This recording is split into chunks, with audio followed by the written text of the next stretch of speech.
Hello, TikTokers. I'm the biblical translator, so called not because I translate the Bible, but because I read the Bible and then I interpret it in a way that I understand and I share that translation with you.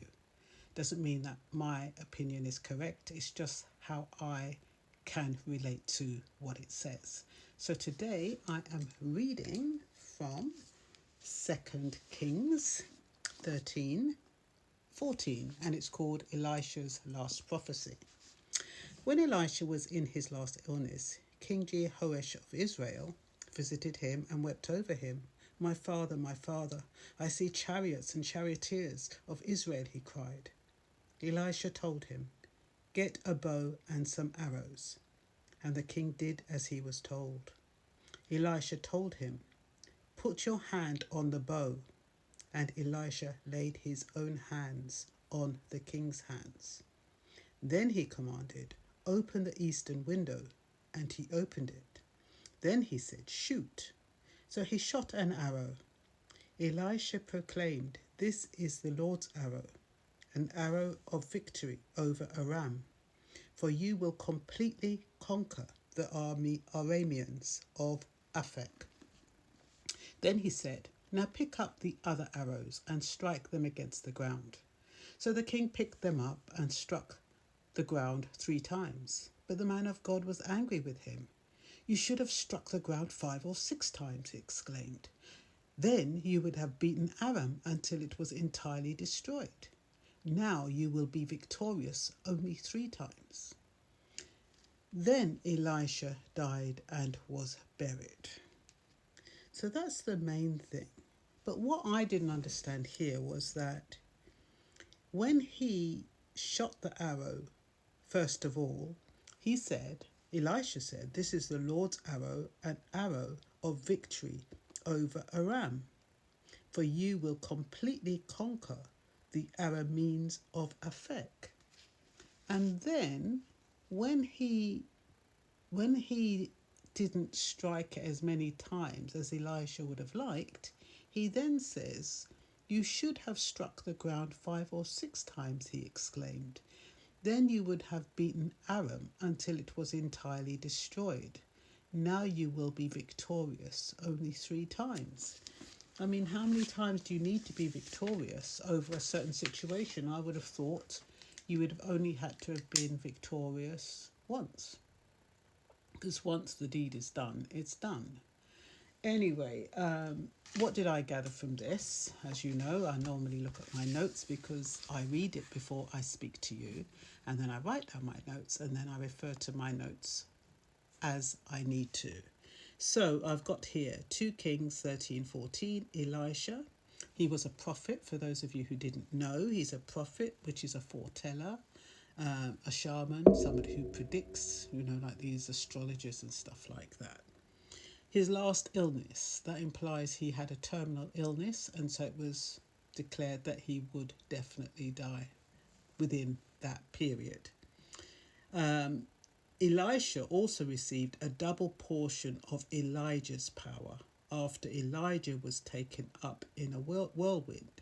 So when we think about Elisha, and for those people who visited Elisha, they would have found him as a very powerful person, somebody who could predict the future, somebody who could protect them with that prediction.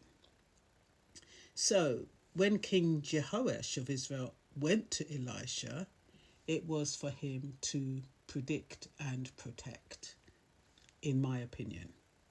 So Elisha gave King Jehoash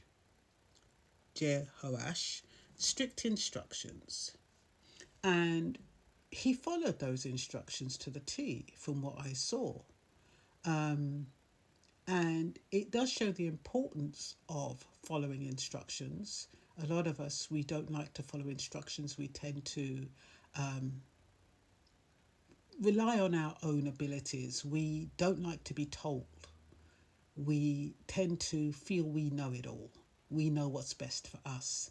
And so we discard what other people say. But in this particular situation, King Jehoash, he followed the instructions of Elisha. But with regard to striking the ground with the arrows, it appears that even when Elijah didn't give him specific instructions, i.e., he didn't tell him, I want you to strike the ground 5 or 6 times. He just said, strike the ground with the arrows. I can only assume that he wanted King Jehoash to use his own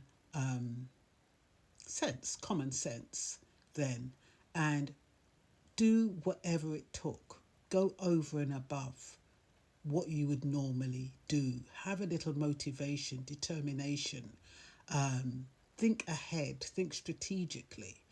And so instead of just doing the minimum, which is what it appears that King Jehoash did, that which was why Elisha was angry, he should have used all the arrows and struck them as many times as he could, because by striking the ground as many times or more times, it shows enthusiasm, it shows motivation, it shows a determination, it shows conviction, which was lacking in this exercise.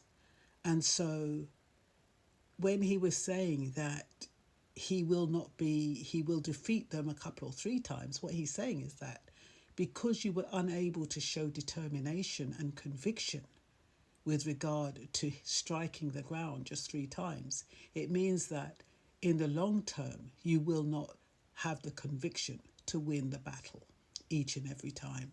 You'll start off okay, but down the road, you're going to lose the war. And this message for me is saying to us that we should not be doing the bare minimum, which is what a lot of us do. We do what we can get away with. Anything over and above what we can get away with, we can't be bothered. And what you produce, the outcome of that, will be telling.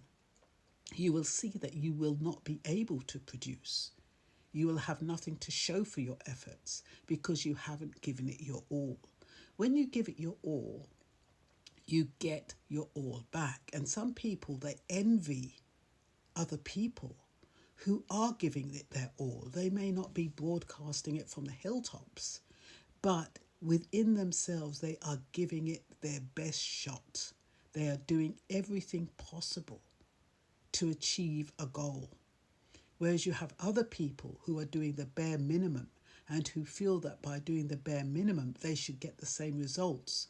Because it's almost like mocking people who are working hard. It's almost like they are saying, look, I can get the same results. I don't have to work as hard as you. And it doesn't work. They might be able to do that for a moment, a week or 2, or a couple of months, but it doesn't work. Persistence and conviction and commitment works, whether they like it or not. And this is, in this chapter, this is what it appears to be saying to me. So now pick up the other arrows and strike them against the ground. The king obeyed and struck the ground 3 times. Why did it make Elisha angry? Elisha didn't tell him how many times to strike the ground, only that he should have struck it 5 to 6 times. Then he would have beaten Aram.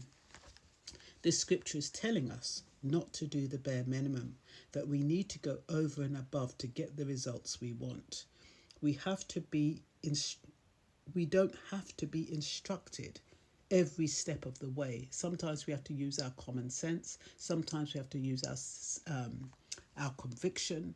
We have to use sincerity, because if you're doing the best you can possibly be, it means you have integrity and it means you are sincere.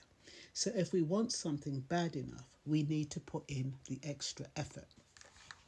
And I don't know if you agree with my interpretation of that scripture. I'm always appreciating your comments, but you can let me know. And I think I shall stop it there. So do have a safe and blessed weekend. Bye-bye.